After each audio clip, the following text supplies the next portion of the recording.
Hello students, welcome all of you. हम पढ़ रहे थे लेसन नंबर 11th ग्रासहोपर के बारे में, उसकी मॉर्फोलॉजी, उसका जीवन चक्कर और इम्पॉर्टेंस इन एग्रीकल्चर की कृषि में उसका महत्व क्या है। तो लास्ट वीडियो तक हमने देख लिया था कि हमने उसके मुखांगों के बारे में और जीवन चक्कर को हमने स्टार्ट कर लिया था। तो टॉपिक चल रहा था टिड्डे का जीवन चक्कर।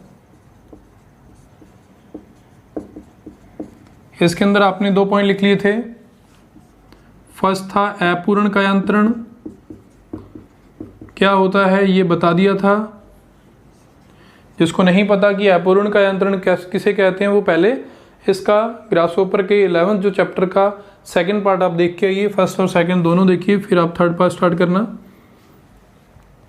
तो मैं लिख देता हूं कि जो पार्ट है वो थर्ड है। अपूर्ण कायांतरण अंडे,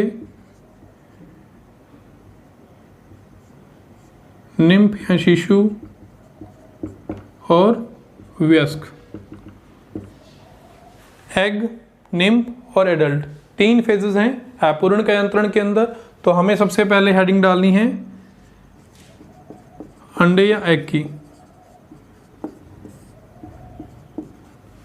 अब देखो, पहले मैं इसके अंदर जनरल आपको बता देता हूं कि आपको कौन कौन सी चीजें याद रखनी है कि एग के अंदर आपको लिखना क्या क्या है, कितने पॉइंट आपको लिखने हैं।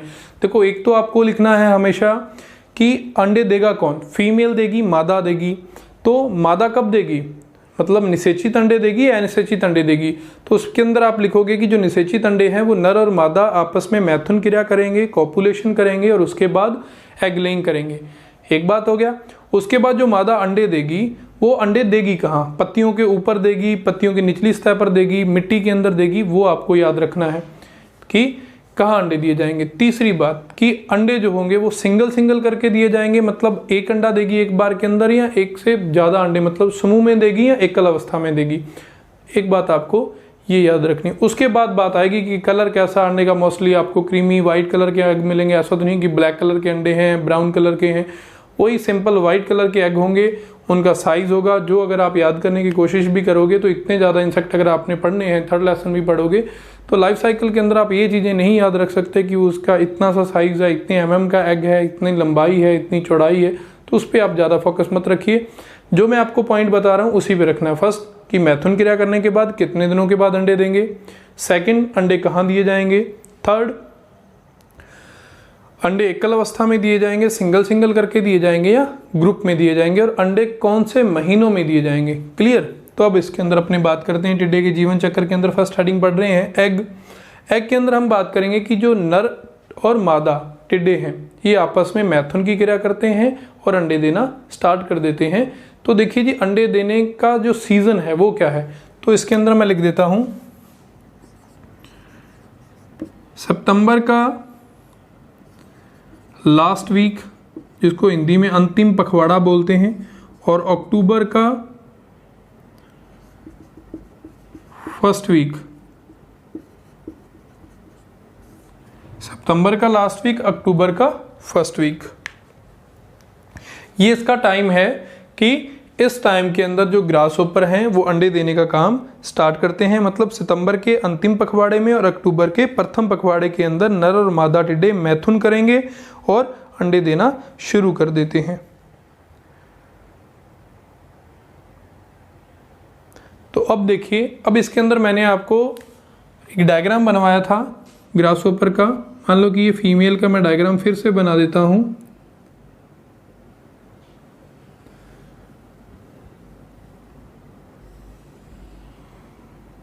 अब देखो, ये जो एंड है, ये जो सुप्रा एनल प्लेट होती हैं, 2 जो चैम्बर हैं, ये मिलकर क्या बनाते हैं, ये उसका क्या होता है, फीमेल का अंडरूपक हो गया। और यहाँ पे जो पोर होता है जिससे अंडे दिए जाएंगे, या तो वो क्या रहता है, गोनोपोर। हम जनन छिद्र की भी बात कर लेते हैं। तो वो क्या है, ये अंडरूपक है। अंडरूपक को वो कैसे करेगी, आपको फर्स्ट वीडियो के अंदर मैंने बताया था कि इस अंडरूपक को जहाँ पे उसको नमी युक्त मिट्टी मिलेगी, थोड़ी हल्की गीली मिट्टी मिलेगी जिसको लॉमी सॉइल के नाम से भी जाना जाएगा, तो वो क्या करेगी, उसके ऊपर अपना मान लो कि ये फीमेल का ओविपोजिटर है, ये ओविपोजिटर को रख के चलती रहेगी, जहाँ भी उसको लॉमी सॉइल मिलेगी वो अपनी टांगों की सहायता से अपनी बॉडी को ऊपर उठाएगी और घूमना स्टार्ट कर देगी।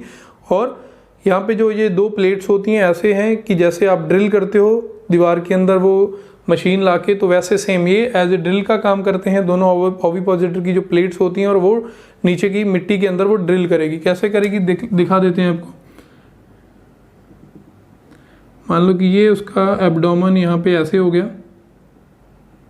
अब वो अपनी जो ये लेग्स हैं इसको ऊपर उठाएगी बॉडी को प्रॉपर, तो इसकी बॉडी कहाँ आ जाएगी,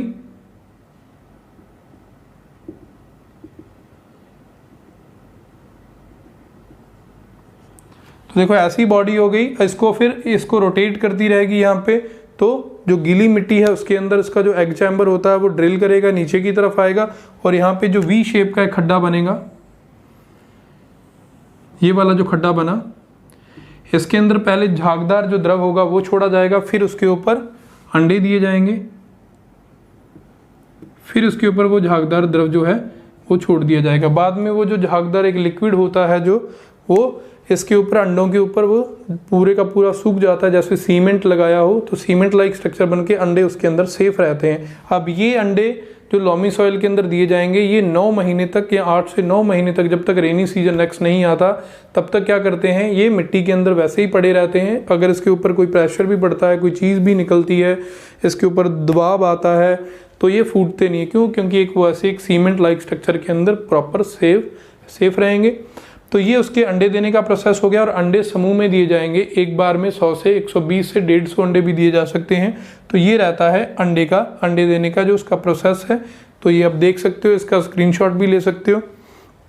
तो इतनी चीज़ें जो हैं आपको याद रखनी है।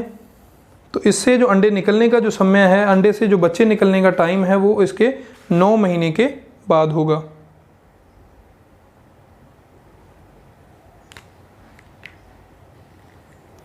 अब सेकंड है, इससे क्या निकलेंगे, शिशु निकलेंगे।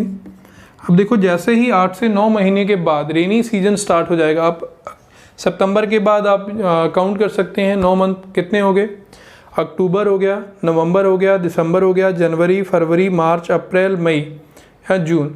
अब देखो मई जून के अंदर आके जो फर्स्ट रेनी सीजन आएगा, तो बरसात का टाइम आएगा, तो इस अंडों को नमी मिलेगी प्रॉपर मिट्टी के अंदर। तो ये नमी मिलते ही उसके अंदर हैचिंग हो जाती है, अंडे फूट जाते हैं। फूट जाएंगे तो क्या निकलेंगे, शिशु निकलते हैं। अंडे कितने टाइम के बाद फूटते हैं, लगभग 8 से 9 महीने के बाद उपयुक्त नमी देखते हुए ये अंडे हैचिंग कर जाएंगे, फूट जाएंगे। हो गया जी, क्लियर है इतना। अब देखो ये जो शिशु होते हैं ये क्या करते हैं, 5 बार त्वचा निर्मोचन करते हैं। फॉर एग्जाम्पल इनके बाहर काइटिन का जो कवर होता है वो एक बार, जैसे जैसे इसकी बॉडी ग्रोथ करेगी उतरेगा, नया बनेगा, उतरेगा, नया बनेगा। टोटल कितने निर्मोचन होंगे शिशु अवस्था में, 5 बार त्वचा निर्मोचन होगी। 5 बार त्वचा निर्मोचन करने के बाद शिशु किस में चेंज हो जाएगा, वयस्क में चेंज हो जाएगा जी। क्लियर है। अब इससे मतलब वयस्क से एडल्ट बनने में कितना टाइम लगता है, मतलब शिशु से वयस्क बनने में 70 से 80 दिन लग जाते हैं। मतलब जून आपने लगाया था, मई जून, अब ये कितने मंथ हो गए, लगभग 2.5 से मतलब 2 से 3 महीने मान लो अब। तो अगस्त सितंबर, वही है, अगस्त के अंदर वो एडल्ट में चेंज हो जाएगा और वापस सितंबर के लास्ट वीक और अक्टूबर में ये वापस मैच्योर होकर कॉपुलेशन करना स्टार्ट कर देते हैं। तो ये रहेगा टिड्डे का जीवन चक्र। क्लियर है। कोई डाउट हो आप कमेंट बॉक्स के अंदर लिख सकते हैं, या हमें पर्सनली जो नंबर दिए हैं आपको उसके ऊपर भी कॉल करके आप अपना जो डाउट है वो क्लियर कर सकते हैं। नेक्स्ट टॉपिक है कृषि में महत्व।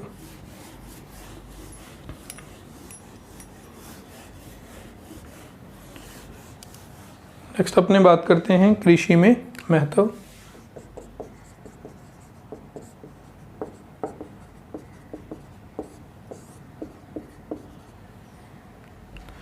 अब देखो कि कृषि में महत्व क्या है ग्रासहोपर का। वैसे देखिए है तो एक इंसेक्ट ही एक तरह का, इसको पॉलीफेगस खरीफ का भी टिड्डा बोलते हैं। तो एक तरह का है तो देखो लोकस भी इसी में आती है जो कि हार्मफुल होती है। मतलब इसको हम यूजफुल तो कह नहीं सकते, बट भी थोड़े इसके लाभ की भी बात कर लेते हैं और हानियों की भी बात करते हैं। अब देखो फर्स्ट है कि ये वेजिटेटिव ग्रोथ को रोक देते हैं। मान लो कि आपने लॉन लगाया हुआ, उसके ऊपर छोटे आपने फाइकस के प्लांट लगाए जो बहुत ही ज़्यादा ग्रोथ कर रहे हैं, आपने उसकी कटिंग नहीं की है, तो वो क्या होते हैं कि ऊपर वाले पार्ट को ये खा जाते हैं, जिससे नीचे की ग्रोथ ज़्यादा होने लग जाती है, ऊपर की तरफ प्लांट नहीं बढ़ता। तो हम कहते हैं कि वेजिटेटिव ग्रोथ को ये कम कर देते हैं नेचुरली। एक बात होगी। सेकंड जो हम बात करेंगे कि अगर ये ज़्यादा खाएंगे, इनके जो वयस्क होते हैं वो एडल्ट से कम खाते हैं। देखो एडल्ट ने जो निम्फ जो होते हैं, निम्फ ज़्यादा खाते हैं, एडल्ट कम खाता है। निम्फ तो ग्रोथ करने के लिए खाता है कि मैं जल्दी जल्दी 5 बार त्वचा निर्मोचन करने के बाद एडल्ट बन जाऊं, तो ग्रोथ चाहिए उसको, इसके लिए ज़्यादा खाएगा। एडल्ट तो सिर्फ सर्वाइव करने के लिए खाते हैं कि वो जिंदा रहें, और कॉपुलेशन करने के बाद, मैथुन क्रिया करने के बाद वो मर जाते हैं। तो इसके अगर हम बात करते हैं कि वेजिटेटिव ग्रोथ को खा जाएंगे, अगर ज़्यादा खाते हैं तो एक्सक्रीटरी जो प्रोडक्ट होता है, इनका जो मल होगा वो मल त्याग भी ज़्यादा होगा, जिसके अंदर नाइट्रोजन जो होती है वो ज़्यादा होती है, जिससे मिट्टी की जो उर्वरक क्षमता होती है वो बढ़ती है। तो ये वो चीज़ें तो आ जाएंगी लाभ के अंदर। और एक और चीज़ आ जाएगी, कई देशों के अंदर इसको फ्राई करके खाया भी जाता है। जैसे आप इसके अंदर जो आपको PDF मिलेगी उसके अंदर पढ़ोगे कि चैपुलाइना डिश बनती है, तो उसके अंदर चैपुलाइना डिश है वो फ्राई करते हैं जब टिड्डों को और खाते हैं, उसको बोलते हैं चैपुलाइना। कई देशों के अंदर इसको सॉस के साथ खाया जाएगा, तो वो भी है कि ह्यूमन के लिए बेनिफिशियल है कि उसको प्रोटीन मिल रहा है, टिड्डे खा रहे हैं।